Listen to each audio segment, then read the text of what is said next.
Hello जी, राम राम जी। कैसे हैं आप सब? आशा करती हूँ कि आप सब अच्छे होंगे।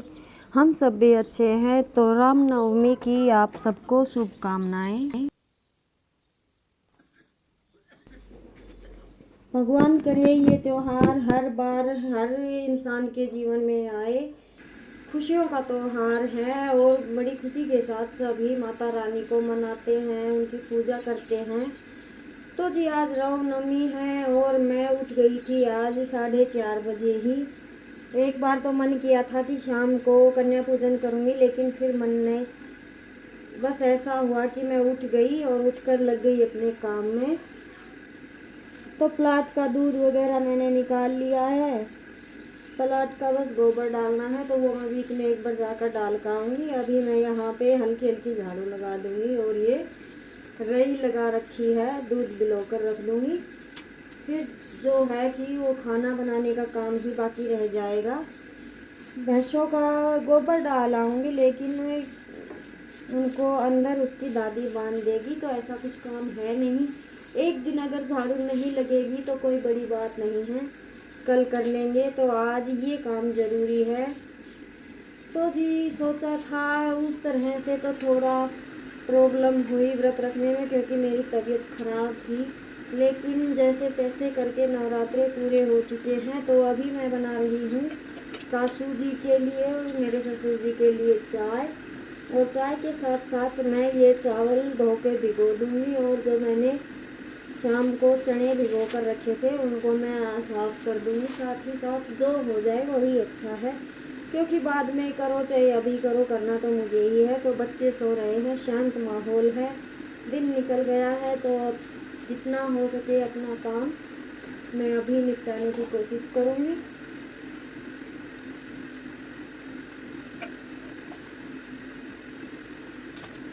तो भी अभी मेरी तैयारियां चल रही हैं। ये चने हैं, रात को भिगोए थे, लेकिन इनमें अभी कुछ दाने ऐसे हैं जो भीगे नहीं हैं, तो कुछ मैं छाँट दूँगी और फिर इसमें लगवा दूँगी मैं 8-10 सीटियाँ। तो ये चने मेरे हो जाएंगे तैयार। फिर मैं कुकर में ही सब्ज़ी बनाऊँगी। मैं काले चने की ही सब्ज़ी बनाती हूँ हर बार नवरात्रों में। ज़्यादा कुछ तो मुझे पता नहीं, बस मैं उसी तरह से करती हूँ जिस तरह से मेरा मन गवाही देता है। मैं ज़्यादा पूछताछ करके कोई काम नहीं करती। तो जी मेरे चने वगैरह मैंने भिगो दिए हैं और छट दिए हैं, और ये हो रही हैं तैयार मेरी चाय नहीं, मेरी सासू माँ की। तो जी अभी मेरी चाय उबलने को तैयार है। तो अभी मैं उनको देकर आऊँगी चाय। एक साथ 2-3 काम देखने पड़ते हैं तो डर तो रहता ही है। कभी कभी तो चाय निकल जाती है, बच्चों का दूध भी निकल जाता है, पर कोई नहीं, साफ़ हमें ही करना है। पर ध्यान रखने की कोशिश करती हूँ। तो मैं पहले उनको चाय देकर आई, फिर मैं ले गई थी साथ के साथ हरा। और प्लाट में अभी देखिए दिन बस उगने ही लगा है अच्छी तरह से, साफ सूरज ऊपर नहीं आया है। तो अभी मैं गोबर डाल दूँगी। अभी 4 पशु हैं बड़े और एक छोटा बाछा है, तो 5 ही पशु है। मैं जो गोबर पाथने के लिए डालना है वो इस साइड डाल दूँगी, और जो इन्होंने काट दिया है वो कूड़े के अंदर डाल दूँगी। फिर मेरा यहाँ का काम ख़त्म हो जाएगा। झाड़ू कल लग जाएगी, सासू माँ इनको अंदर बांध देगी थोड़ी देर में पिलाकर, और फिर मैं जाकर नहा कर लगूँगी अपने खाने की तैयारी में, क्योंकि आज मुझे सारा खाना चूल्हे पर बनाना है। मेरा मन है कि आज मैं चूल्हे पर ही कन्या भोज बनाऊं।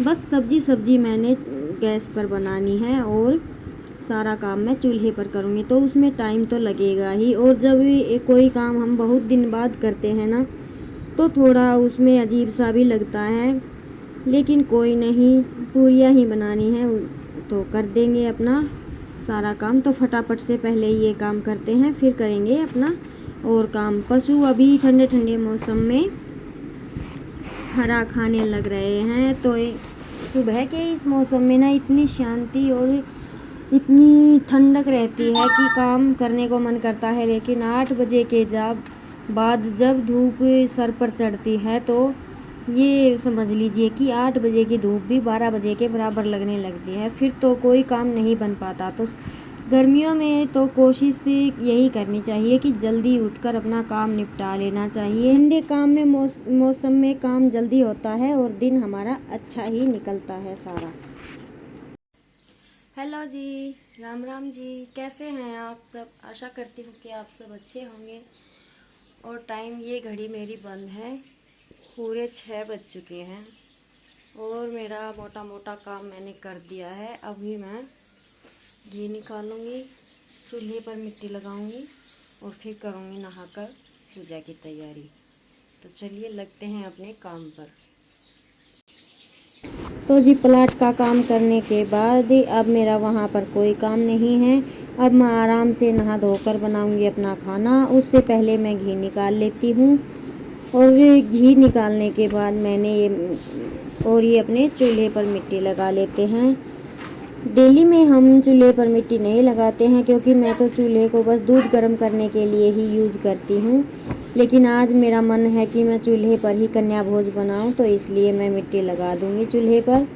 झाड़ू वगैरह मैंने सब निकाल दी थी, बस ये चूल्हे का थोड़ा एक्स्ट्रा राख वगैरह है, ये साइड कर दूँगी और फिर अच्छे से मिट्टी लग जाएगी। क्योंकि ऐसी चिकनी मिट्टी तो यहाँ पे है नहीं, बस यही है कहीं से चुग बिन कर ये डलियाँ सी, ना तो इसका कलर अच्छा आता है ना ही ये चिकनी है। तो इस वजह से डेली में ये मिट्टी लगाना थोड़ा अच्छा नहीं लगता है। लेकिन अब जो मैं मिट्टी लगा रही हूँ ये हमने पशुओं के लिए रेत मंगवाया था, उसके अंदर आई है ये जोड़ी से।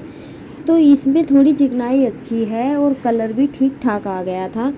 तो इस मिट्टी से तो मुझे अच्छा लगा चूल्हे को लीपना, तो मैं इस मिट्टी को स्टोर करके रखूँगी।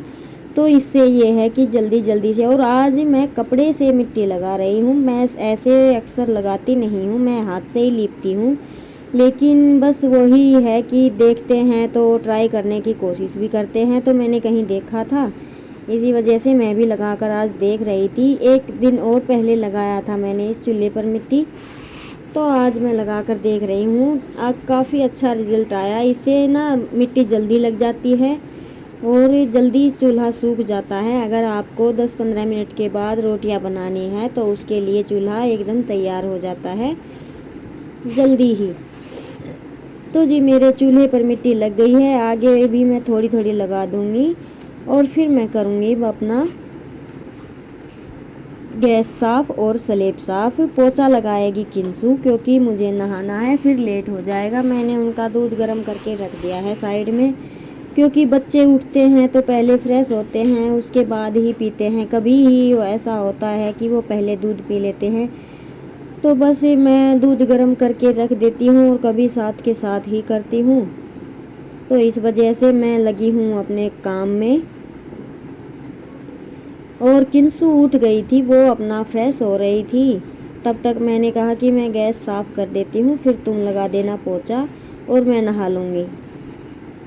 तो जी अब बच्चे थोड़ा थोड़ा समझदार होने लगे हैं, तो 1-2 काम तो इनको सिखाना भी ज़रूरी है। क्योंकि ऐसा नहीं कि बच्चे बस पढ़ाई करें और फ़ोन पर लग जाएं, इससे तो इनकी आदत ख़राब होगी। तो थोड़ा थोड़ा करके, ऐसा तो है नहीं कि सारा काम हम इन पर ही छोड़ देंगे, थोड़ी बहुत हेल्प करेंगे तो इनको आदत रहेगी कि ये काम इस तरह से होता है और वो काम इस तरह से। तो मैं किंसू को बर्तन साफ़ करती हूँ जब कभी कभी साथ लगा लेती हूँ। शाम को तो अभी इसको बर्तन धोने अच्छा लगता है तो ये साथ बैठ जाती है।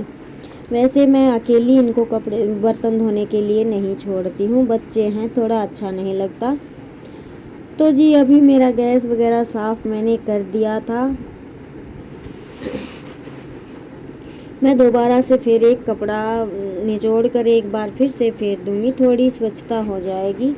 वैसे तो मुझे इस पर खाना नहीं बनाना है, बस सब्जी ही बनाऊँगी मैं, लेकिन फिर भी रसोई है, साफ़ होना ज़रूरी है। और साफ़ किचन होता है तो काम करने में भी अच्छा लगता है। कोशिश तो यही रहती है कि जैसा भी है, अपना पुराना नया जिस तरह से भी है, इसे साफ़ रखने की कोशिश करें।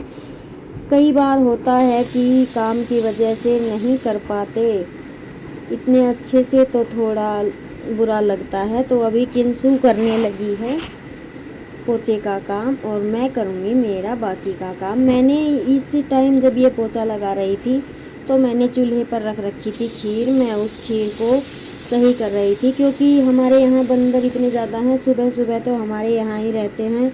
तो फिर मैं अगर नहाने चली जाती तो ये अकेली पोछा नहीं लगाती। इस वजह से जब तक ये पोछा लगा रही थी मैं चूल्हे के पास ही थी, इधर उधर के 2-4 काम कर रही थी और अपनी खीर को संभाल रही थी। चूल्हे पर मेरी खीर जब मैं नहाने गई तब लगभग बनकर तैयार हो गई थी। किंसु के पापा घर ही थे, इस वजह से फिर मैं नहाने चली गई। वो उठ चुके थे उस टाइम तक।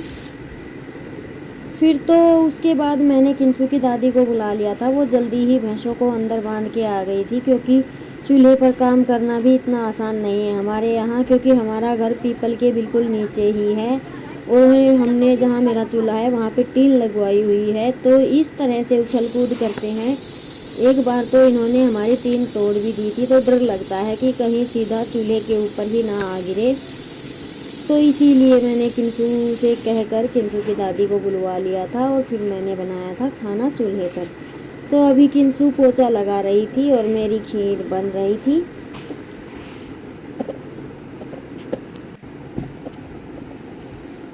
तो जी देखिए, अब धीरे धीरे बच्चे जब समझदार होंगे तो थोड़ा बर्डन तो कम होगा ही, काम करने में भी थोड़ा आसानी होगी। अभी तो काम कभी तो इतना ज़्यादा हो जाता है कि थक जाती हूँ, और सच पूछिए तो इतने काम एक से मैनेज करना होता तो मुश्किल ही है, लेकिन ठीक है, हो पाता है तो इसलिए मैं कर लेती हूँ, नहीं होता तो नहीं भी करती। तो अभी किंसु का बस बरामदे में ही लगाना रह रहा है, और इसी बीच मुझसे हो गया एक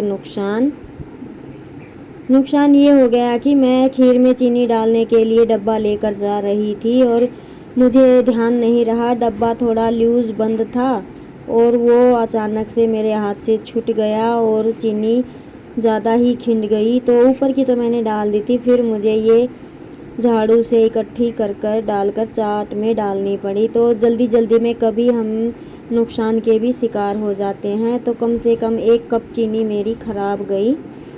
मुझे ध्यान ही नहीं रहा बिल्कुल भी। मैंने सोचा कि मैंने डब्बे का ढक्कन टाइट लगा रखा है, लेकिन वो चाय बनाई थी तो इस वजह से लूज में ही रखा था और मैं वैसे के वैसे ही उठा के उसे चल पड़ी। वैसे किंसु ने यहाँ पे पोछा नहीं लगाया था तो मैं झाड़ू लगा रही थी, क्योंकि अगर पोछा लगाया होता तो गीले फर्श पर चीनी को उठाना आसान नहीं होता, वो जल्दी ही पिघलने लगती है। तो मैं पहले इसे झाड़ू से उठा देती हूँ, भैंसों के चाट में डाल दूँगी और फिर करूँगी मैं अपने नहाने की तैयारी, क्योंकि किंसु का पोछा लगने वाला ही है। और फिर किंसु के पापा भी उठकर फ्रेश होने लगे थे, तो इतना डर नहीं था। अभी जब मैं ये काम कर रही थी तो बंदर ऊपर उछल कूद कर रहे थे, इस वजह से मैं बाथरूम नहीं जा रही थी। तो जी चीनी को उठाकर अब मैं चली गई थी नहाने के बाद मैंने बनाया खाना, और फिर इतना लेट होता दिखाई दिया कि मुझे लगा कि अगर वीडियो शूट करती रही तो कन्या ही नहीं मिलेंगी, क्योंकि आज का दिन ऐसा होता है कि भूले बिसरे सभी आज के दिन कन्या पूजन करते हैं। तो ये 2-3 घरों में जाने के बाद ही मुझे मिली थी, और पूरी मिली भी नहीं, 6 एक बार मिली थी, 3 एक बार में आई थी। वो थोड़ा लेट करके आई थी जब ये जा चुके थे काफ़ी समय बाद। तो जितनी मिल चुकी थी उन्हें मैं भोजन करा रही थी। तो आज का बस ऐसा ही भागदौड़ के साथ मेरा दिन रहा। इनके जाने के बाद मैंने बर्तन वगैरह साफ़ किए, थोड़ा घर को सेट किया, और जो मैं आपको सुबह से बार बार बोल रही थी घी निकालूंगी, वो घी मेरा शाम तक ही नहीं निकला। फिर मैंने उसे शाम को निकाला और मैं फिर थक गई थी। मैंने ना कोई वीडियो शूट किया ना कोई स्टिच किया सूट। मैं लगभग 1 बजे तक फ़ोन में लगी रही और आराम किया। खाना खाने के बाद थोड़ा अजीब सा लगने लगता है, इस वजह से मैंने किया थोड़ा रेस्ट। तो जी ये थी आज की हमारी कन्या पूजन का वीडियो। अगर आपको अच्छा लगा हो तो प्लीज़ इसे लाइक कीजिएगा, सब्सक्राइब कीजिएगा, ज़्यादा से ज़्यादा शेयर कीजिएगा। अगर आप कमेंट करेंगे तो हमें अपनी अच्छाई और बुराइयों का पता लगेगा। हम कुछ अच्छा करने की कोशिश करेंगे, आपसे ही हमें इंस्पिरेशन मिलेंगे। तो जी प्लीज़ मेरे चैनल को ज़्यादा से ज़्यादा शेयर कीजिएगा। यूँ पैर रख के ऊपर से ना जाइएगा। जब आप पूरा वीडियो देख लेते हैं तो सब्सक्राइब करने में क्या जाता है।